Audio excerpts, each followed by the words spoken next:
Prime Day es el 16 y 17 de julio. Con las ofertas épicas exclusivas para miembros Prime, recibe el reconocimiento que tanto mereces. ¡Wow! Gracias. Ni siquiera preparé un discurso. Quisiera agradecer a mi familia, que siempre necesita cosas. También a Sam, mi repartidor, por entregarme todas mis ofertas increíbles tan rápido. ¡Te adoro, Sam! ¡Mua! Compra ofertas en electrónicos, hogar y más este Prime Day, del 16 al 17 de julio.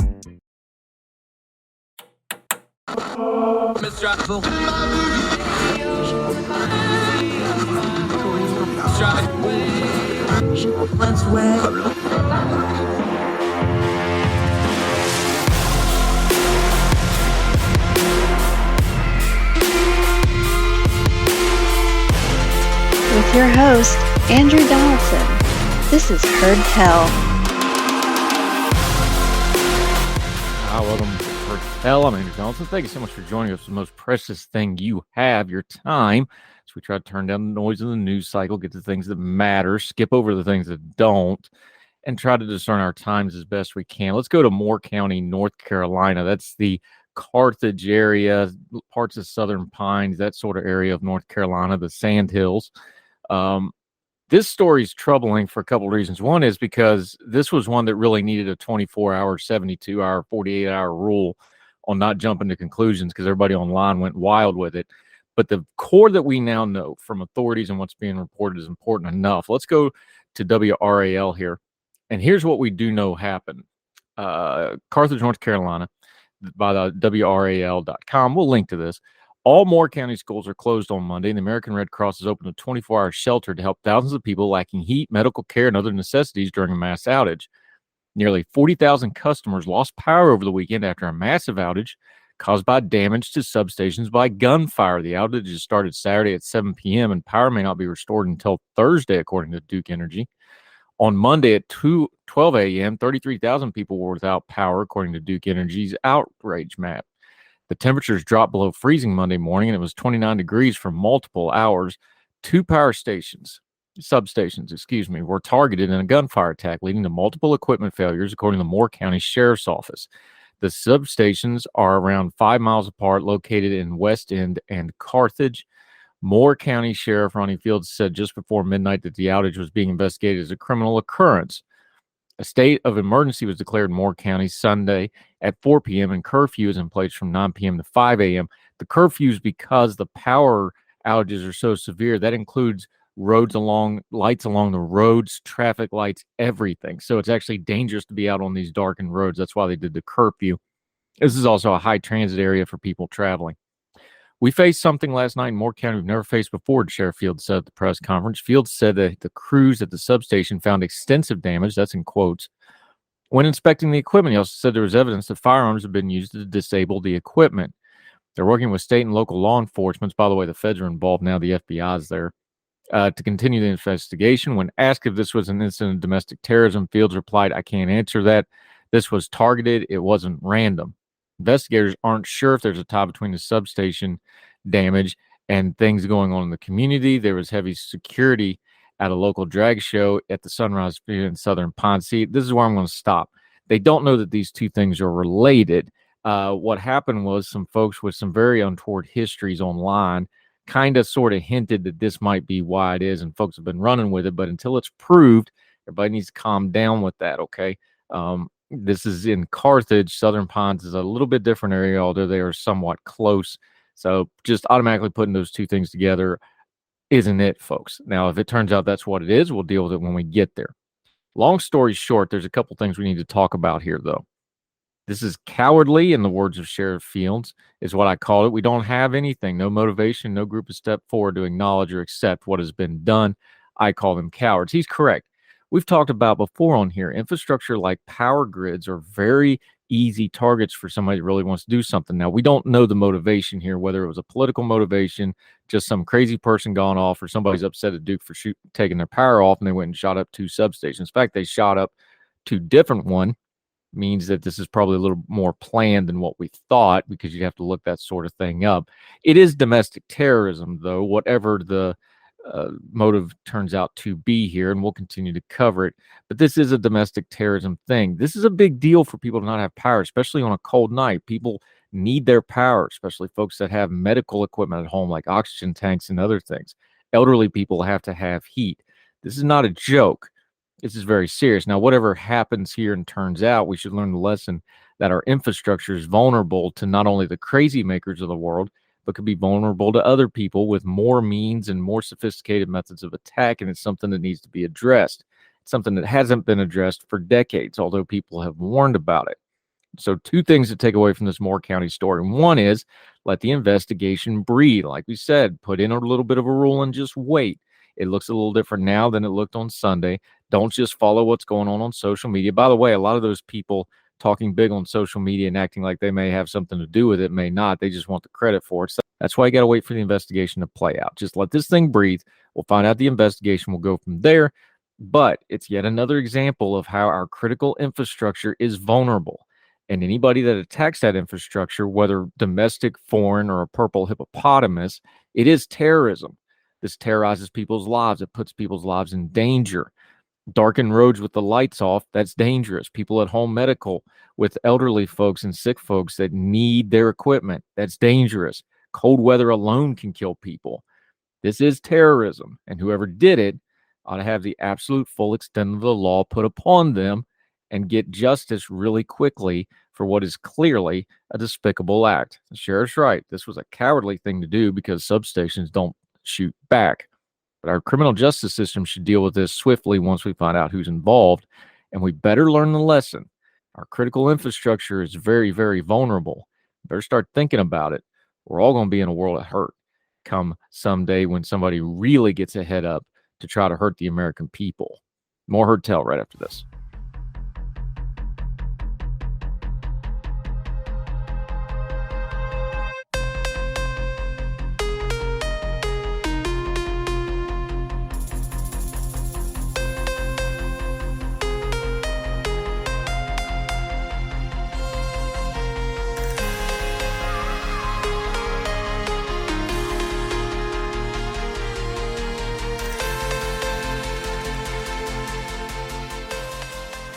Welcome back to Heard Tell. Okay, somebody we love to talk to because he's insightful, he's smart, he brings good perspective on things. Joshua Crawford back on the program, another one of our great Young Voices contributors. He's the Director of Criminal Justice Initiatives at the Georgia Center of Opportunity, and he's one of these lawyer fellows. But for the purposes of this conversation, we will not hold that against him. How are you, sir? Good to see you again. Well, and I appreciate that. No problem. Here's what I'd like to do, because we've talked to you before. I think we need to go a little big picture on this stuff, because when it comes to things like crime, when it comes to things like criminal justice, when it comes to things like recidivism, we tend to take our pet project and talk about that, or we talk about a breaking news headline and we talk about that, and we don't weave everything together into the one big quilt of making things better. So I want to start with this, though. When we talk about the justice system, and especially the incarceration system, is supposed to be reformative, and it's not. Mm-hmm. How much of a piece of what we're seeing in our society when it comes to things like criminal justice is that we don't seem to be really reforming criminals? We seem to have a criminal justice system that makes more criminals than it prevents. How big a piece of the story is that? Yeah, so as it relates to the number of people who end up reoffending after release, it's a huge part of the piece. When you look at 10-year reviews of individuals who've been released from the criminal justice system, about 8 in 10 have committed a new offense over that 10-year period. So that's a 80% failure rate. It's not a success rate, it's a failure rate, really. And so part of the criminal justice system exists for 2 reasons. The first reason is to apprehend, prosecute, and remove from civil society those people who are preying on the vulnerable, right? That's its first goal. Its second goal is, to the extent possible, to reduce crime. And so when you're talking about successfully re-entering people into civil society, it's a big part of that second question, and one that we really do a poor job of. Yeah, Joshua Crawford joining us. We've got all the data in the world. You were writing about this in Real Clear Policy, and we'll link to it. The formula for somebody who has criminal stuff on their record, Stable home environment, stable work environment equals success. That's the formula. It's inarguable. Yep. But getting into work and getting a stable home situation for these folks after they have some kind of criminal justice issue, whether it's full-blown incarceration or probation or whatever, even juvie offenders, we see this as they enter adulthood. Those are the barriers. That's the data. Well, we know what it needs, and we know what the stigmas are, and we know what the problem is. Why are we hitting such a brick wall and trying to punch through that? Yeah, one of the major problems is that we do a tremendous amount of programming in prisons that teach technical skills. So you can further your education, you can become a licensed barber, you can become, learn various skills for various trades. And all of that stuff is valuable and good, especially when you talk about engaging in the workforce. But what we do a really bad job of is a lot of those sort of life skill type things. So the things that bring people to prison are the same things that prevent them from forming meaningful relationships and from existing in stable work environments. Because if you can't show up for work on time, if you can't pass a drug test, if you can't solve a dispute without that dispute turning physical, then you're not going to last very long in the workforce, and you're not going to maintain very many relationships, regardless of the technical skills that you may have. And so one of the things that some of the more recent research is focused on is how do you improve those sort of soft skill type things to help people more meaningfully reintegrate in a civil society. Yeah, Joshua Crawford joining us. You just hit on something really important that doesn't get talked enough about when you're in the system. And I'm going to use that broadly, not just incarceration, but just, the fine system, the court system, the way you sit through pretrial confinement, all of these things. Everybody has, and rightfully so, concerns about violent crime. You talk about it all the time. You've been writing about it. We're going to link to some of your writing about violent crime. Talk about this piece of it. You just mentioned it. We have nonviolent offenders going into the system, and they come out violent offenders because of what they undergo in the system. And it's not excusing them completely or making it like they don't have some responsibility for that. But it's just very clear in the data that we're creating violent criminals that were otherwise not violent people because of the way the system works. How do we address that?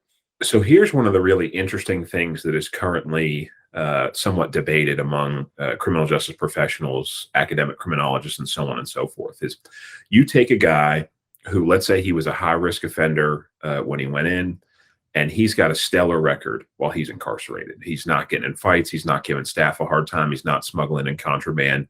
He's doing pretty well. And then he gets back out into the streets after he's released, and he's rearrested pretty quickly. Well, what happened? The sort of canned answer for most of the time that people have looked at this is to say, like, well, the environment is criminogenic, right? He went back out in the same environment that he came into, and so it was really tough for him, et cetera, et cetera. Well, that kind of falls apart when you think about it a little bit past stage one, which is to say this: when someone is incarcerated, 100% of their peer group are also criminals, right? And that's sort of a crude way to say it, but it's true. You're talking about a population where the overwhelming majority of people who are there have pled or been found guilty to some sort of criminal offense. And yet, despite that environment, many people still are able to do very well. And it's because of the structure and the supervision and the incentive to get out and all of this kind of stuff that people can behave in the short term. But how can you transition that to making sure people are successful on the back end? And one of the things that seems to be really critical is making sure that the staff, the programming staff that you're working with inside the facility, are communicating with any sort of parole staff that you have once you get out. So there's that sort of continuum of care that we talk about in healthcare and in drug treatment. Applying that to the release process from jail or prison has been demonstrated to have some better outcomes. Yeah, Joshua Crawford joining us. There you go, another problem. This is why I talk about this is a holistic thing if you're going to try to deal with this, because every tentacle of this has another problem. Right. You just talked about prison staffing and correctional staffing. Yep. These are super hard jobs with abysmal pay and really hard hours. Yeah. These are not high-level jobs where people go and seek them out. We're not recruiting our best people for these jobs. And yet you just mentioned it. These are jobs that are critically important on a human level to human beings that are being dealt with in a human way. How do we fix that? Because that seems to be a core alloy on what's coming out of our prison system. And this is not knocking the people that already work there. Mm-hmm. It's just it is what it is. You've got to have better staff to have better prisons, and I don't see that coming anywhere on the horizon. Is that a fair way to assess it? Yeah, it is a huge problem. I mean, the recruitment and retention crisis that law enforcement is facing right now gets a lot of attention, but it's equally severe as it relates to corrections officials. Part of that answer is going to have to be better pay for those positions in sort of the age of inflation and the $15 minimum wage everywhere. There are jobs that are competing with talent for those positions that you wouldn't necessarily think of, right? If you can work at Home Depot and make comparable pay to working in a prison facility, you're going to work at Home Depot 10 times out of 10. So that's part of it. Part of it is adequately training staff and making sure that they are able to thrive in that environment and do well. And then part of it is changing up the actual infrastructure of the prison, right? A lot of the prisons in this country are built to be directly supervised by individuals. And when that's the case, then you need a lot of staff to supervise a lot of people. The newer facilities are sort of built to be supervised by a combination of technology and staff. And so you can supervise more people with fewer people. You can be more particular in the people that you recruit into the facility. And so some of those technological advancements and changes may alleviate some of these problems. And that's the benefit to sort of market forces and innovation and technology.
Yeah, Joshua Crawford joining us. Let's talk market forces for a second.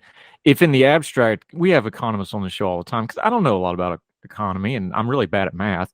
So I get economists on like you're a lawyer. I get you on because you're an expert on this. We talk to economists all the time. If I told one of them that we could put a 500,000 strong workforce into a state, they would just lose their minds with giddiness because that would be a great game changer for them. Yeah. You talk about this, though. In the state of Georgia, there's 500,000 people under the state supervision right now. Right. There's another 500,000 or so with a felony on their record. 12% of the adult population that could be working in the state of Georgia has a felony, which limits their working ability. Right. You can't tell me if you got some reform there and got even if you got 20, 30, 10% of those folks working, that would show up economically in a positive way, not to mention what it would do for their own lives and their own families. Yeah. Why don't we ever look at it that way? So part of it, and you talked about this from the outset, is that there are so many moving parts here that you have to be somewhat particular in what you're talking about. Many of those individuals that you just talked about are violent or sexual offenders. Some of them are recidivist property offenders that reoffend almost immediately after release. But a very large percentage of them are people who want to meaningfully re-enter civil society. And so how can you create structures that incentivize folks to do that, and still the public has confidence that they're not going to be served at some restaurant by a child murderer who, got some lenient sentence, right? And so the particulars and the nuance matter a tremendous amount. But as it relates to that population of low-level property offenders, low-level drug offenders who have spent a period of time crime-free, there is absolutely no reason to not do everything we can to meaningfully reintegrate those folks into civil society, because it means fewer victims, it means more economic growth, it means better labor force participation rates. And so we can do both. And you mentioned this. I write a lot about violent crime. I write a lot about gang violence.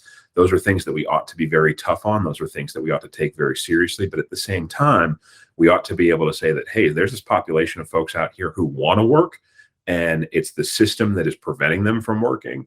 Once they demonstrate seriousness about reentering society, then we ought to get serious too. Yeah, Joshua Crawford joining us. Put your lawyer hat on for just a second, though, because let's be grown folks here. There's liability issues there, and there's parsing out issues, and employers already have a hard enough time parsing through who's going to be a good employee and not, let alone parsing through a criminal record and psychological evals and these sort of things. Where's something to work on that? Do we need different classifications for felonies? Like you just said, like not all, a bank guy does a form wrong, winds up with a felony because he, misreported something, is not somebody that killed somebody. There's different kinds of, do we need some nomenclature change? Do we need some regulatory reform where maybe employers get a little bit of liability protection for taking these kind of folks on?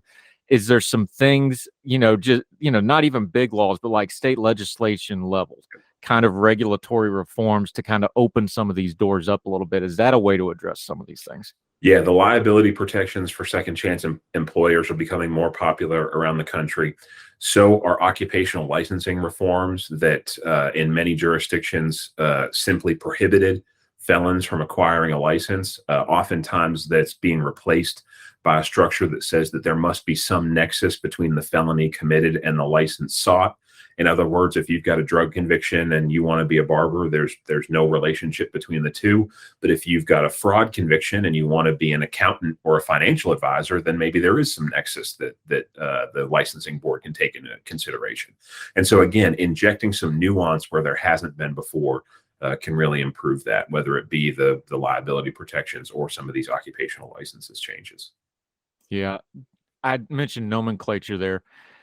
Talk about that for just a second for folks, because most people just hear, felony conviction. Yeah. Is there a way there that we need to kind of change our own language when we're discussing these things, when we talk about, convict, inmate, prior offender, felony, not felony? People don't know classifications of felonies for the large part. Give us some nomenclature stuff when we're just discussing this, like on our own social media or discussing it, or even in a policy situation, that we should probably be talking about it a little bit differently, so we're advancing the ball, not just rehashing terms that don't really have a meaning to it other than being a negative to the folks involved.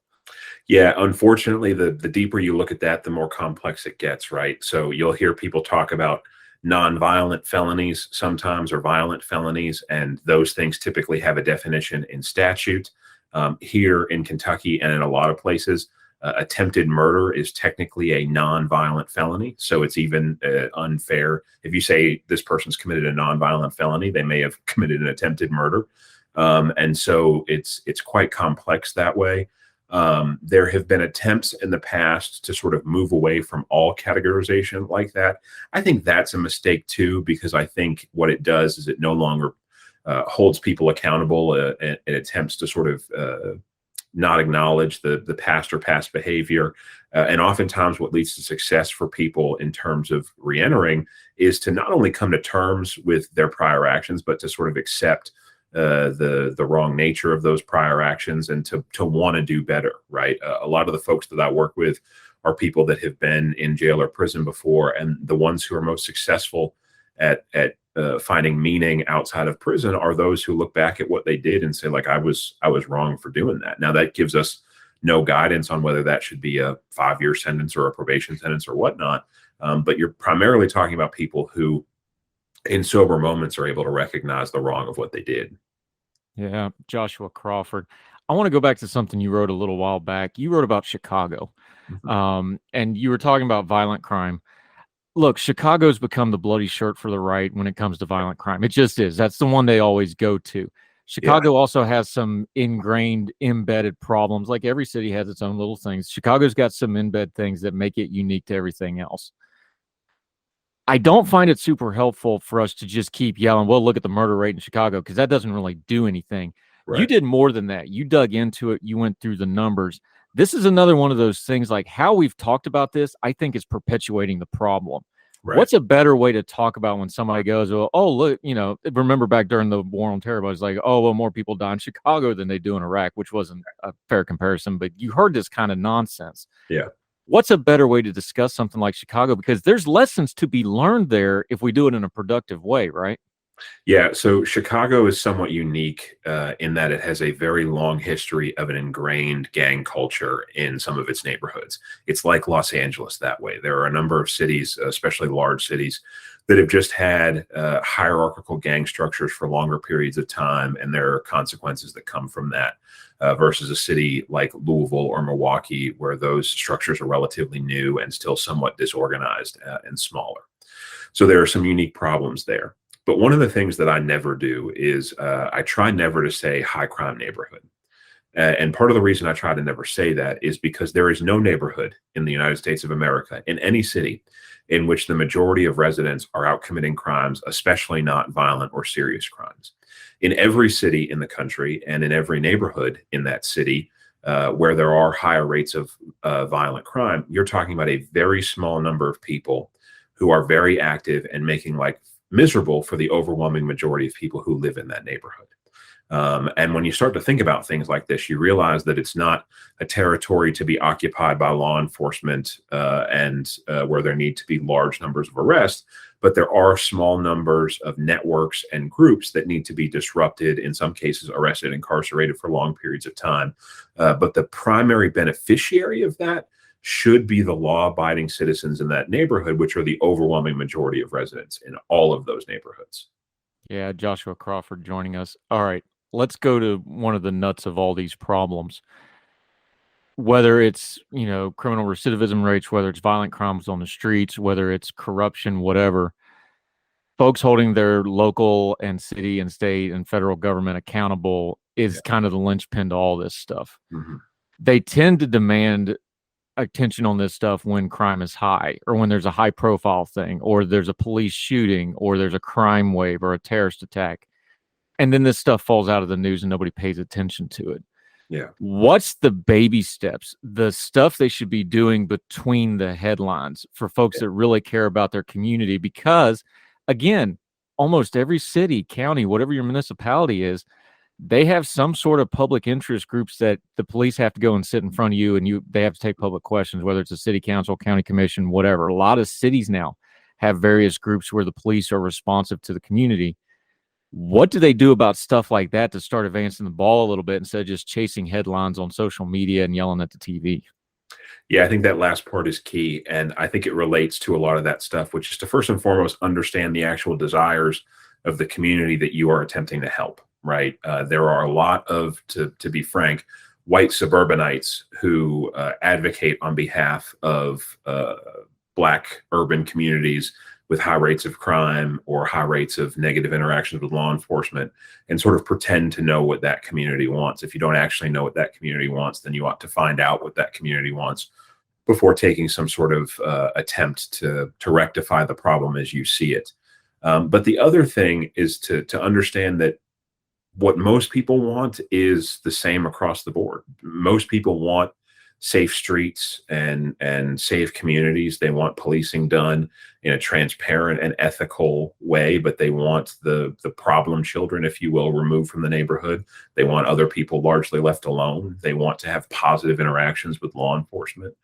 And so understanding and talking about these things when crime is not going up. Part of the problem that we're facing right now is the United States experienced 23 years of sustained crime declines, both violent and property crime, for 23 years. And what happened was a lot of people kind of, brushed their hands off and said, well, we figured this out. We can clean our hands and go worry about something else.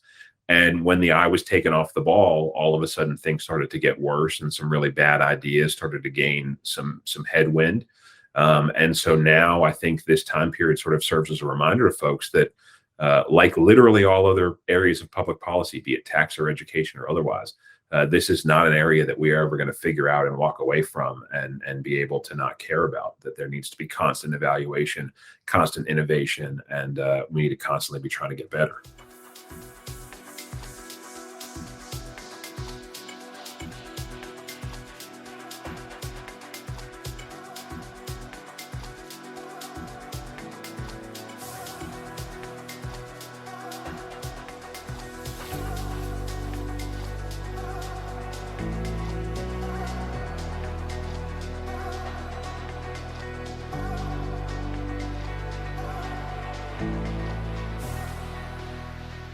Yeah, Joshua Crawford.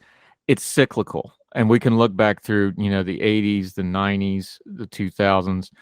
Economic growth and crime have an inverse relationship with each other in a lot of cases. There's things like this. There is a cycle to this stuff. Where do you see this going in the next few years? We're getting ready to have a presidential election cycle. I know everybody's tired because we just did midterms, but let's be grown, folks. Yeah. We're going to have an election cycle. Crime made a difference in the midterms. We've got the data now. Voters were thinking about that along with the economy and other things. Yep. So I suspect we're going to hear a lot about crime for the next 2 years running into the next election cycle. How do we parse out the noise of what is just, like you said, people just yelling about that bad crime and fear mongering, and people that actually have some policy ideas to try to fix it? Give us a few things to cut through the noise we're going to hear in the coming years to get to what we actually need to be paying attention to. Is like, oh, that person's just throwing buzzwords at me, or this candidate actually knows what they're talking about and cares about this issue. Yeah, I think both parties tend to retreat to high-level sort of buzzwords on this issue, and it can be it can make the discourse worse. But the first and most fundamental thing for people to understand is that it's a relatively small number of people who commit most of the serious violence. In any given city, you're talking about 0.5% of your population that's responsible for more than 50% of your violence. And so politicians that understand that, right, understand the way that crime concentrates among individuals and concentrates among micro locations. Again, you're talking about less than 5% of one block street segments in a given city are responsible for more than 50% of all crime, not just violence. And so understanding the concentration is true there. The other thing is that the solutions that work best are when there are combinations of sort of official structures, be it law enforcement, corrections, prosecutors, and the community, social services, and so on and so forth. Anyone who relies too heavily on one of those two sides or talks exclusively about one to the exclusion of the other either isn't serious about the issue, is just an ideologue, or doesn't understand the actual technical literature on this.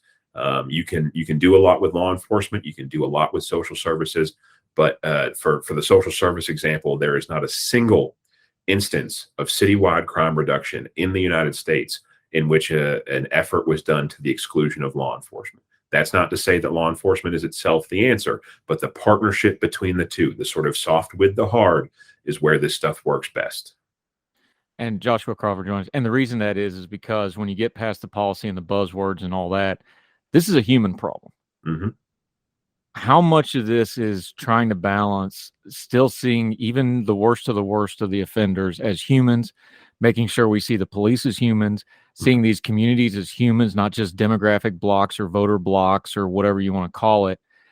I see when these things go bad in the discussion and policy realm is when we don't do that and we dehumanize any of those groups. How important is it to keep everybody involved here as a human being first and foremost? Yeah, absolutely. And at the risk of sounding like one of your economist guests, people respond to incentives, right? And sometimes people respond better to negative stimuli. Sometimes people respond better to positive stimuli. But again, when it's a combination of the two, you tend to get the best results. And so the strategies that work best leverage both of those things and try to get folks not only to not commit the crimes and not stay on a negative life course, but actually on to a positive life course. And that is far easier to do. And they are far more successful when they take the sort of two-track path. Yeah, which brings us right back where we started is, stable home lives and employment. That's that's the path to happiness for everybody, whether, that's why we talk about college graduates. Well, you've got an education, you can have a stable life and employment. Yep. And it just boggles my mind that we're like, look, we got to have barriers for the folks that are really struggling, whether it's criminal record wise or mental health wise or whatever. They got to have stable health and they got to have a employment path.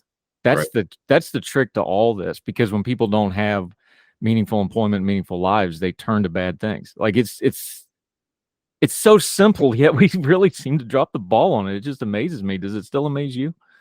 Yeah, James Q. Wilson, who was sort of like the guy right of center on these issues for decades, in his book Thinking About Crime, talks about basically the three categories of people that exist.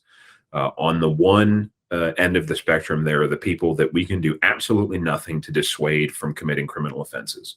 either because of interpersonal reasons or lack of, or however you want to attribute it. They are determined to do whatever it is they are going to do. On the other end of the spectrum, because of internal social controls and morality and things like that, there's nothing you could do to push them to commit a violent offense. You could make all of these things legal and they'd still choose not to participate. But the great swath in the middle are people who are watching, seeing how we respond to things, seeing how society responds to things, and will act accordingly. And so, again, creating all of your structures so that you punish the wrongdoer, you reintegrate the person who has done the wrong into civil society, and we can all sort of progress, right? You don't let misbehavior go unpunished, but you don't perpetually punish. Again, except in the cases which you intend to perpetually punish, right? Like there's a role for sort of life sentences or something like that, right? But unless you're saying we're giving this person a life sentence, 95+% of all inmates will be released at some point. Making sure those people don't commit more crimes when they come out is good for everybody. It's good for public safety. It's good for offenders. It's good for victims. It's good for all of us. Yeah, I think that's the key. You just said it right there. It's good for everybody. It's good for society. The more freedom and opportunity you give to the most people is the best for everybody. And that's something we tend to lose track of when we start talking about these sorts of things. Joshua Crawford, I always appreciate the high-level conversations we always get out of you, my friend. You're down there in the great state of Georgia working on things now, although you're still based out of Kentucky. That's a commute. Thank God for technology, right? Let folks know how they can keep up with you, what you have going on, the work you're doing, and how they can follow you until we get you back on Heard Tell again, my friend. Yeah, so all my stuff will be on the Georgia Center for Opportunity's website. That's foropportunity.org. You can follow me on Instagram. It's jcrawford502. That is really the social media platform that I use, interact with folks, continue these conversations there. Yes, sir. I always appreciate it. Great conversation. We'll do it again real soon. I promise. I love talking to you about these items. Thank you, sir. Joshua Crawford. Appreciate the time. Thank you. Yes, sir.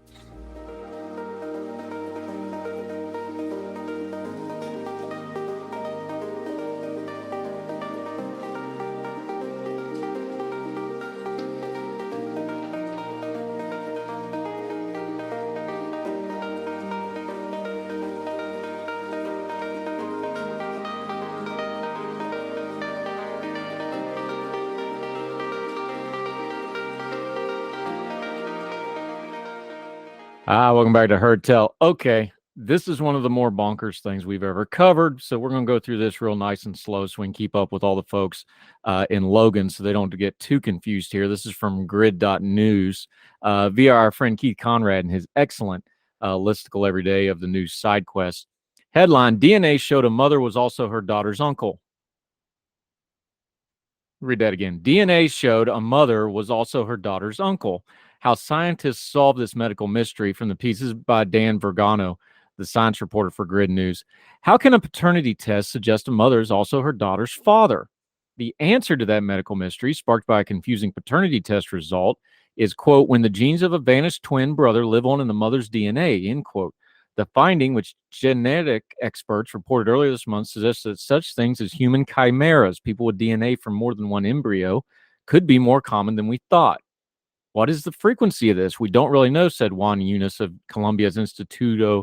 You know what? This is a big Spanish word, and I'm just going to butcher it. So out of respect for the Spanish language, I'm going to leave that one alone. Only about 20 confirmed cases are documented, he said. Probably there are more and can be a profound effect on one's life. In recent decades, DNA studies have opened a new view on the truly messy biology of human reproduction, which is not always as textbook neat as health class imagines, of a sperm meeting an egg and 9 months later you get a baby. The opening weeks of human development during pregnancy see rapid cell developments in embryos, all orchestrated by genetic shuffle that sometimes takes a more complicated course. That leads to outcomes ranging from triplets to miscarriages and other multiple things, which are thought to result from DNA abnormalities in about half of all known cases. One of the curious paths might lead to chimerism, where in an unknown number of cases, genes from a, quote, vanishing twin, end quote, end up mixed in with those of the surviving sibling.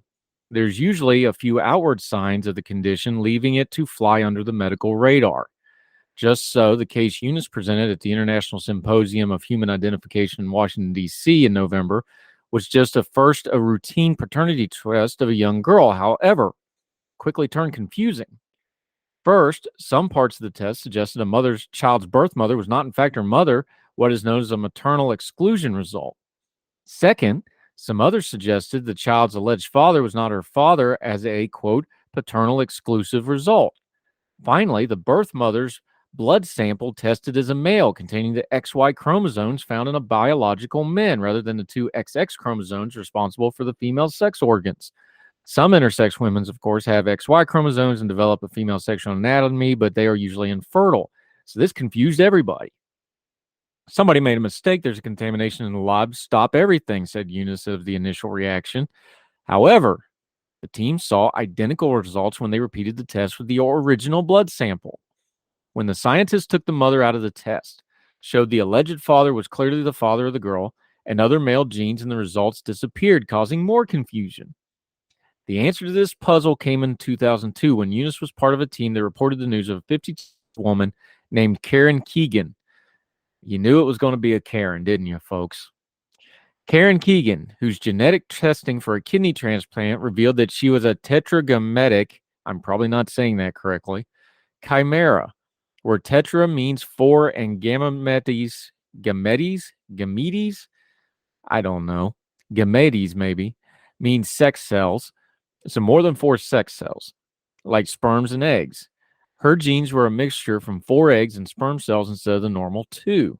Her genetics derived from 2 separate fertilized eggs that fused early on. When her mother was pregnant with her, in Keegan's case, both embryos were XX or biologically female, according to the New England Journal of Medicine report on her case. The mother, described by Eunice this month as having an XY genetic signature predominant in her blood and saliva samples, confused the paternity test. But her hair and cheek cells show a predominance of XX cells. This kind of a mixed assortment of chromosome and different types of tissue, which grows separately starting early in the pregnancy, is a signature of chimerism. The appearance of what Y chromosome from a lost twin and other chimeric genes were what had confused the paternity result. The child's mother is a natural chimera, said Robert Wink, a genetic pathologist based in Baltimore. One twin, a male, fused with the other female twin and disappeared in the early pregnancy. Although there are few published cases of chimerism, there are estimates that the condition may exist in up to 10% of the population. He added suggestive that these are findings of around 30% of births that initial tests suggest are twins lead to the birth of only one child, the quote vanishing twin syndrome mentioned above.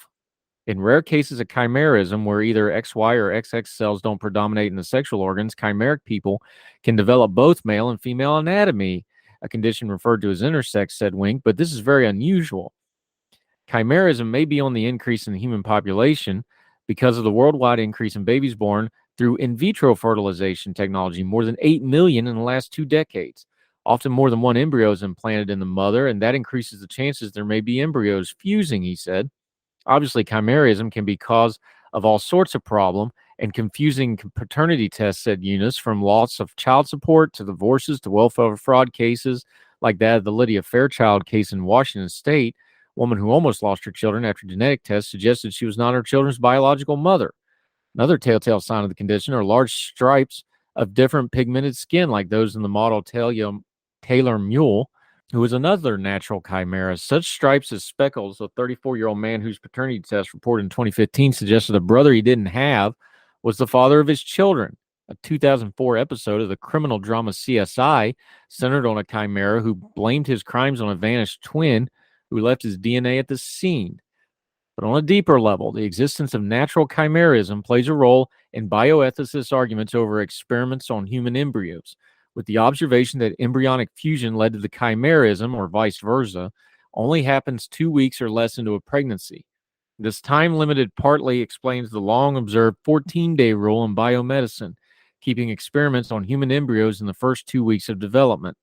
That is a threshold that the British developed biologist Anna McLean pointed to as the point where human identity begins and which is now under debate in scientific circles. Worth noting, the natural chimerism found in the paternity test case is different from the acquired kind that is far more common in adults, where mothers can gain genes of their children during fetal developments. In a follow-up with the family of the woman who confounded the paternity test, Eunice and his team also looked at her 2 older children, a girl and a boy, to see if they had received any chimeric genes. There are signs that some of their mother's chimeric uncle, quote-unquote, genes might have been passed along. And the thing is that nobody is looking for these cases, really, so we don't really know how many they are. That explains why my team wanted to look at the whole family when they found the case. They're trying to get their arms around the phenomenon. In particular, the paternity test team looked to see if their son born earlier to the woman possessed her vanishing fraternal twins male chromosome, to see if there was a case of the Y chromosome transmittal from mother to son. But no, it was not a Nobel Prize winner. A lot to unpack there. Read it yourself. Grid.news will link to it. Folks, we don't know as much as we think we do about these things. Better have a little humility and wait and see on some of this stuff. More Heard Tell later.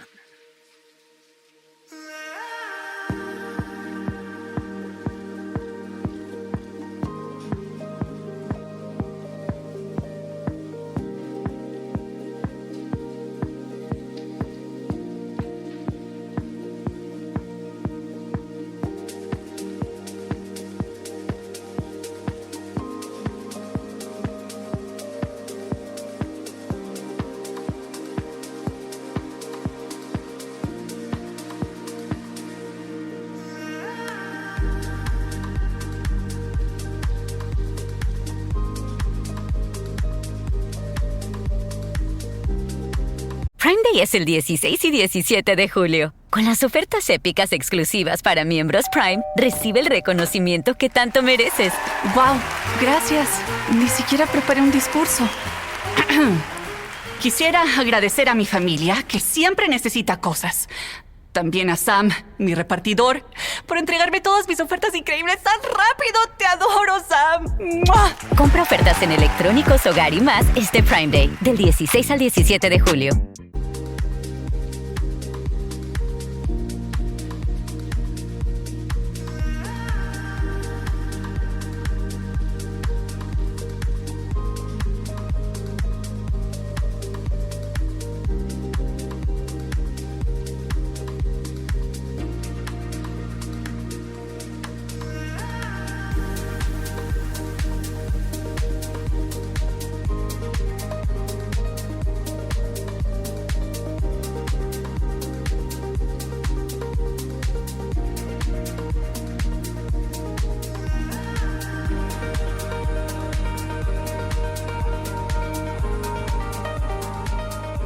That'll do it for Heard Tell. Thank you so much for being with us. We'd love to hear from you. HeardTellShow on gmail.com. You can email us, HeardTellShow at the Twitter. You can follow us along there. Of course, my social media. Feel free to reach out. We've done whole episodes and segments just based on what you want to talk about.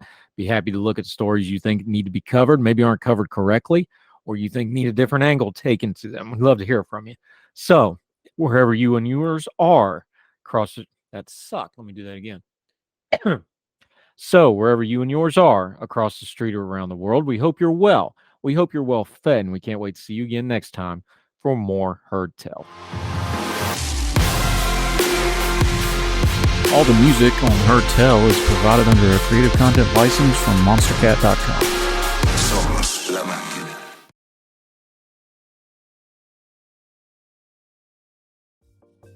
Folks, if you've listened to the Heard Tell program, you've heard our friend Gabriella Hoffman, but you need to make sure you're checking out her podcast, District of Conservation. It's a podcast exploring the nuances of true conservation efforts from DC and beyond. From topic discussions to exclusive interviews with conservation and energy newsmakers, Gabriella keeps listeners appraised of the latest news stories while elevating important voices.